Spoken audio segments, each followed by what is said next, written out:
Halo pemirsa, jumpa lagi dengan saya Putri Windasari dalam program Kriminal Menyingkap Tabir. Kali ini kami akan mengulas soal peristiwa pembunuhan yang disertai mutilasi yang terjadi di Kabupaten Semarang, Jawa Tengah. Korban dihabisi oleh mantan kekasihnya yang baru saja keluar dari penjara. Seperti apa cerita selengkapnya? Berikut liputan mendalam tim Menyingkap Tabir dari Kabupaten Semarang. Jadi kami menemukan di 4 lokasi yang berbeda, terdapat 11 potongan dan terdapat 4 plastik besar. Jadi akhirnya kepikiran, ini kalau utuh susah buangnya soalnya berat. Makanya saya yaudah potong-potong aja. Perasaan sih biasa-biasa aja Pak, cuma agak bau. Sebenarnya latar belakangnya sih karena marah aja sih Pak, dia ngata-ngatain saya Pak.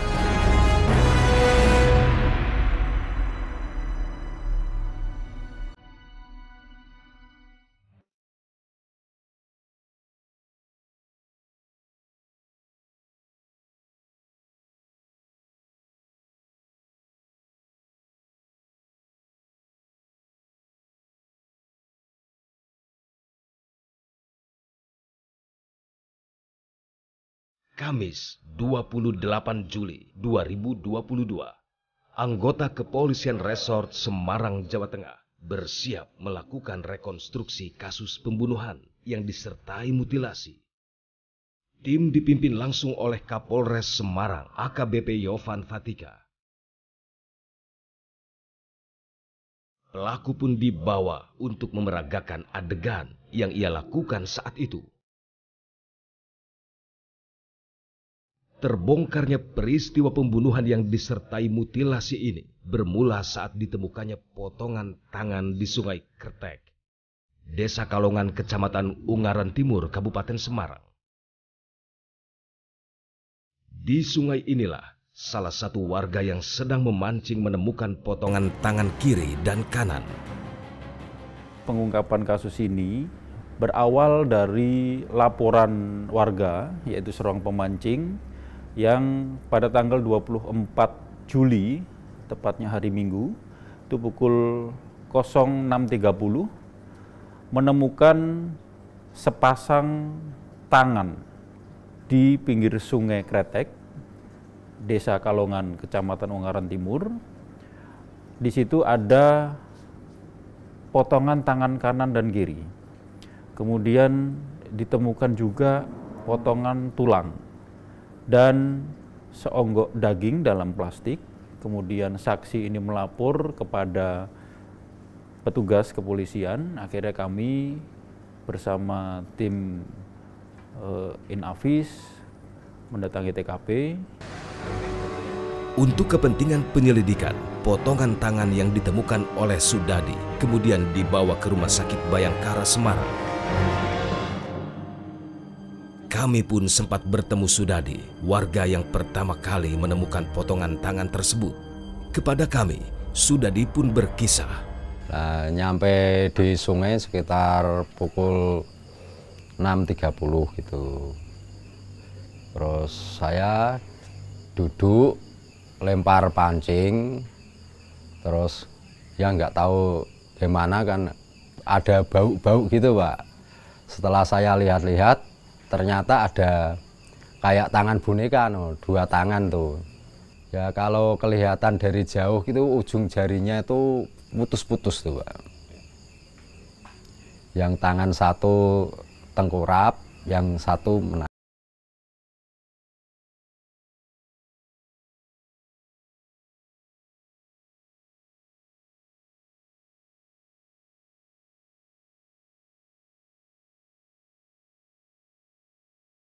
Penemuan. Kemudian penyidik berupaya untuk mengungkap siapa pemilik ATM ini, kemudian koordinasi dengan pihak-pihak terkait, dan akhirnya didapatlah satu identitas pemilik dari ATM tersebut, diketahui atas nama seorang perempuan berinisial K, kemudian tinggalnya di daerah Tegal, dan penyidik kami mendatangi alamat tersebut. Identitas korban akhirnya ditemukan. Namanya Kholidatun Nikmah. Wanita berusia 24 tahun ini tercatat sebagai warga Desa Cibunar, Kecamatan Balapulang, Kabupaten Tegal.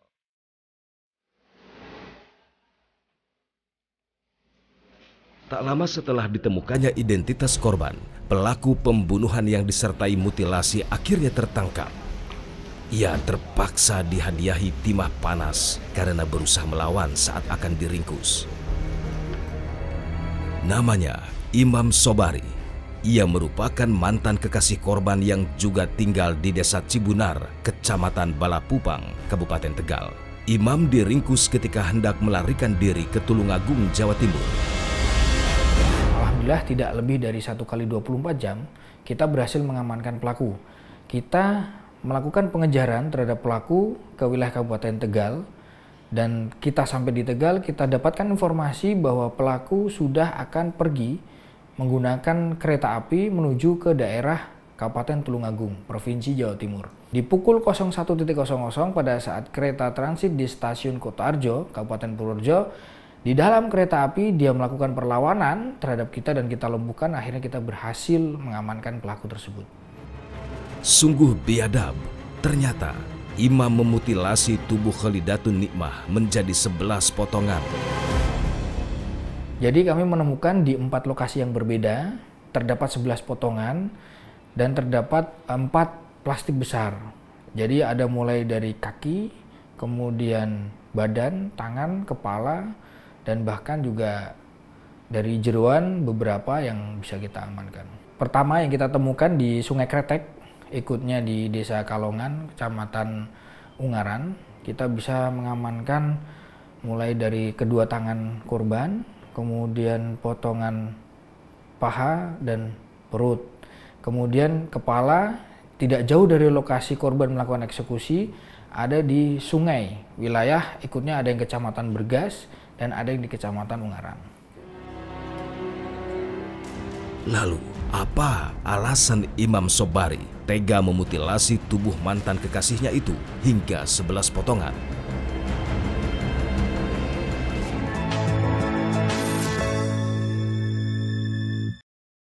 Imam Sobari, pelaku mutilasi ini benar-benar berdarah dingin. Ia memotong tubuh korbannya menjadi 11 bagian dan membuangnya di sejumlah tempat dengan cara berjalan kaki. Bahkan, Imam sempat tidur dengan mayat korban yang telah ia mutilasi. Jadi kami menemukan di 4 lokasi yang berbeda, terdapat 11 potongan dan terdapat 4 plastik besar. Jadi akhirnya kepikiran, ini kalau utuh susah buangnya, soalnya berat. Makanya saya ya udah potong-potong aja. Perasaan sih biasa-biasa aja Pak, cuma agak bau. Sebenarnya latar belakangnya sih karena marah aja sih Pak, dia ngata-ngatain saya Pak.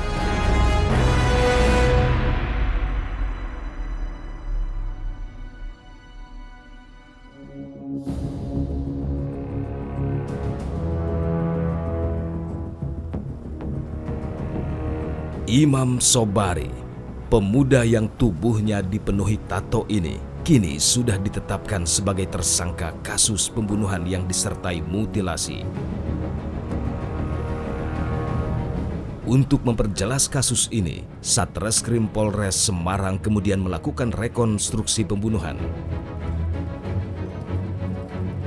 Berawal dari sebuah kos di Kecamatan Bergas, Kabupaten Semarang. Di kamar nomor A18 inilah Khalidatun Nikmah dihabisi dan dimutilasi oleh Imam. Paha kanan korban. Yang mengejutkan, ternyata Imam memotong-motong tubuh Khali tidak sekaligus. Setiap pagi selama 3 hari, ia memotong dan membuang potongan tubuh Khali ke beberapa lokasi dengan cara berjalan kaki. Jadi tujuan dari rekonstruksi ini adalah untuk membuat terang kasus atau kejadian pidana dengan mencocokkan keterangan yang telah diberikan oleh tersangka maupun saksi yang ada dalam berita acara pemeriksaan dengan kondisi yang sesungguhnya di lapangan, ini nanti cocok atau tidak. Anehnya, selama 3 hari itu tidak ada satupun yang mengetahui aksi keji Imam Sobari. Ya kalau kejadiannya pembunuhannya saya nggak tahu ya Pak, karena kan saya posisi di sini itu nggak mendengar adanya kegaduhan atau mencium bau amis atau apa, itu saya sama sekali nggak mencium gitu loh. Jadi kalau ada berita seperti ini pun saya taunya kemarin dari pihak polisinya langsung ke sini waktu hari Minggu. Kalau itu saya pernah dengar yang cewek itu nangis. Itu sekitar jam 9:15 atau jam tengah 10 malam. Tapi kan saya dari pihak pelaku, pihak yang jaga kan nggak mungkin negur kan, karena kan itu kan urusan rumah tangga, saya mikirnya kan seperti itu. Setelah rampung melakukan aksi kejinya, Imam kemudian menyerahkan kunci kos dan meminta surat keterangan nikah palsu kepada Nisa. Jadi waktu tanggal 19 si pelaku itu ngembaliin kunci, sekalian minta surat fotokopinya itu karena alasannya kan mau pindah kos gitu. Jadi posisi saya tuh nggak curiga karena kan waktu hari Selasa itu kan jam-jam kerja jadi wajar aja kalau yang ngembaliin kunci itu masnya itu.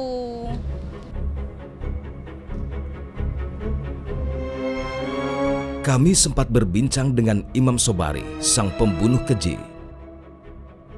Menurut pengakuannya, ia nekat memutilasi Kholidatun Nikmah karena bingung. Jadi akhirnya kepikiran, ini kalau utuh susah buangnya, soalnya berat. Orang mati sama orang hidup, berat badannya beratan yang udah mati Pak. Makanya saya, ya udahlah potong-potong aja. Akhirnya pergi ke pasar beli plastik. Malamnya sekitar jam 9-an, jam 10 malam itu saya udah mulai buang bagian kaki itu yang di pinggir jalan. Imam pun kemudian mulai membuang potongan tubuh korban selama 3 hari berturut-turut. Yang pertama itu saya buang bagian kaki itu di sebelahnya PT Starwik. Itu di daerah semak-semak, saya lemparin ke situ sekitar kurang lebihnya 3 kantong kresek lah Pak. Nah terus ada lagi bagian yang di jembatan sebelah Cimori. Itu ada di situ 2 bagian. Ternyata bagian kepala sama bagian badan. Terus ada lagi yang di daerah Kalongan. Itu ada, saya buang bagian tangan, kedua tangan sama bagian paha. Terus yang terakhir di sungai yang sebelah Kensaras, jembatan. Mantan narapidana ini mengaku perbuatan kejinya itu dilakukan secara spontan dan tidak direncanakan. Itu nggak ada rencana Pak, refleks, sama sekali nggak ada rencana. Kalau ada rencana dari dulu, sama sekali nggak ada rencana. Benar-benar serentak saya marah. Ya mungkin tadi benar kata bapaknya, mungkin penyesuaian sikap saya, sikap di dalam sama sikap di luar mungkin masih kurang Pak. Kalau di dalam otomatis siapa yang ngecek, ya kita itu sih Pak, keras kehidupan di dalam Pak. Imam memang benar-benar berdarah dingin. Dan inilah pengakuan Imam kenapa sampai akhirnya ia membunuh dan memutilasi tubuh korban. Beneran latar belakangnya sih karena marah aja sih Pak. Marah karena dia ngata-ngatain saya Pak.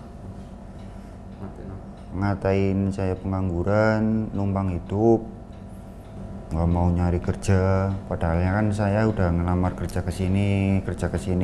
Cuma kan saya jujur badan saya kayak gini, banyak tato, otomatis kan banyak yang nggak percaya, nggak diterima. Tapi dia setiap pulang kerja pasti dia bahasnya ke situ masalah kerjaan. Terus dia ngomong-ngomong saya numpang hidup lah, cuma ngerepotin dia lah. Jadi saya marah Pak. Awalnya dicekik Pak. Cekik, dia tidur belakangin saya. Terus saya kan coba bangunin biar ngomong, biar selesai, jangan ribut-ribut terus. Tapi dia nggak ngurusin, malah nepis tangannya saya Pak. Dia malah tapi sibuk mainan HP. Nah, di situ saya marah banget Pak, kayak nggak ada harga dirinya Pak.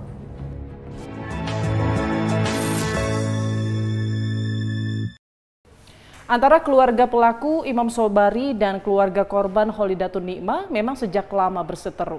Bahkan keluarga korban sempat menjebloskan Imam ke dalam penjara.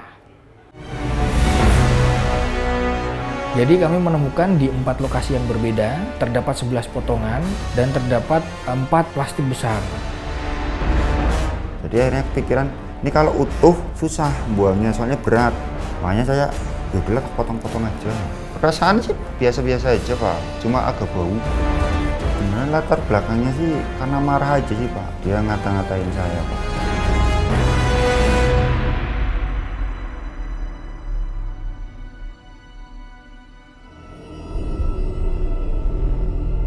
Cerita soal pembunuhan Kholidatun Nikmah di Semarang, Jawa Tengah memang benar-benar mengejutkan siapa saja yang mendengarnya.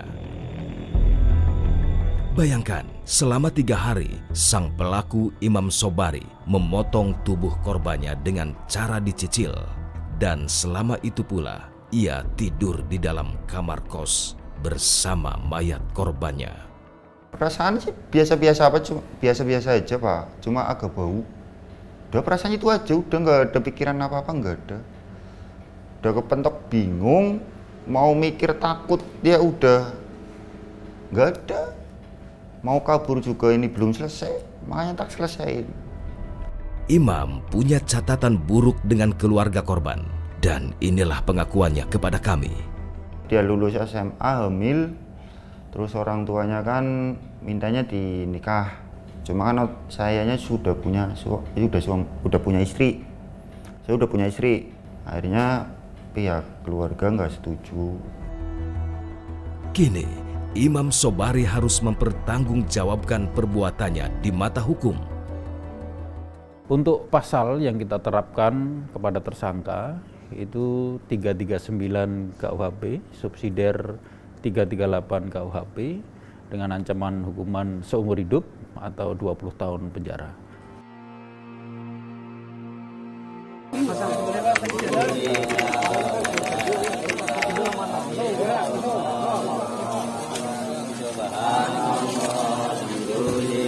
Peristiwa ini tentu tak akan pernah bisa dilupakan oleh keluarga.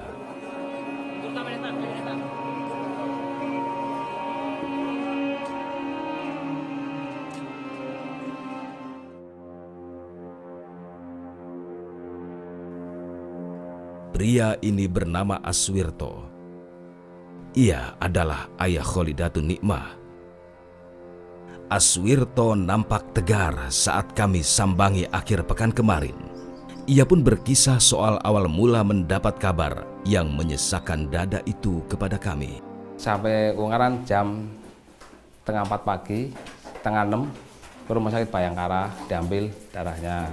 Setelah dari Bayangkara, rumah sakit Bayangkara dibawa ke Ungaran lagi. Nah itu baru dijelaskan bahwa anak saya itu dibunuh, dipotong-potong. Ternyata sudah sejak lama keluarga Aswirto dan keluarga Imam Sobari tak akur. Sejak peristiwa pencabulan yang dilakukan oleh Imam terhadap Kholidatun Nikmah.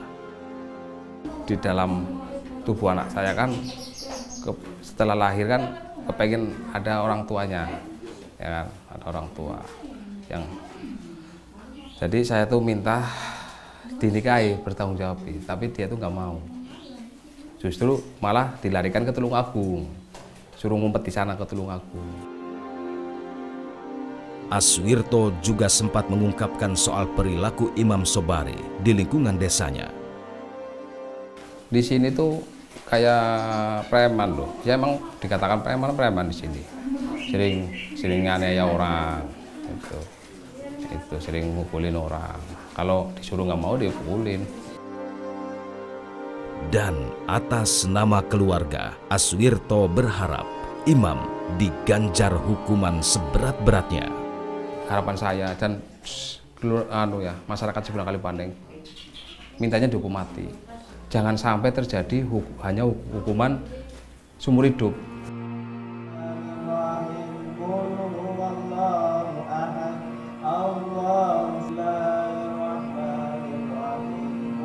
Khalidatun Nikmah telah pergi untuk selamanya, meninggalkan suami dan 1 anak dari hubungannya dengan Imam Sobari. Panjatan doa pun dilantunkan puluhan warga di hari kelima kepergiannya. Sungguh peristiwa yang benar-benar keji. Raut wajah sang eksekutor Imam Sobari benar-benar datar dan seperti berdarah dingin. Demikian menyingkap tabir kali ini. Sampai jumpa pekan depan.